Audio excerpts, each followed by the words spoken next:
Hello అండి. ఈ వీడియోలో నేను మీకు బెంగళూరుకి దగ్గరలో ఉండే కాటేరమ్మ టెంపుల్ని చూపించబోతున్నాను.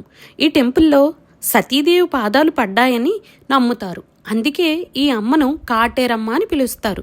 ఇక్కడ అమ్మవారి విగ్రహం 35 అడుగులు ఉండి చూడడానికి చాలా నిండుగా ఉంటుందండి. ఈ గుడిలో ఉండే మర్రి చెట్టులో అమ్మవారు కొలువై ఉంటారని ఇక్కడ భక్తులు నమ్ముతారు. ఆ మర్రి చెట్టు చుట్టూ ప్రదక్షిణాలు చేసి మన కోరిక చెప్పుకుని కొబ్బరికాయను ఎర్రగుడ్డలో ముడుపు కట్టి ఆ చెట్టుకు కట్టాలి.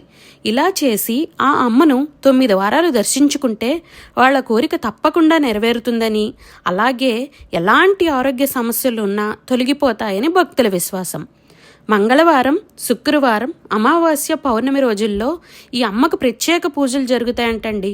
అలానే శివరాత్రి తర్వాత వచ్చే అమావాస్య రోజు అమ్మని దర్శించుకుంటే మన కోరిక తప్పకుండా నెరవేరుతుందని ఇక్కడ భక్తుల నమ్మకం.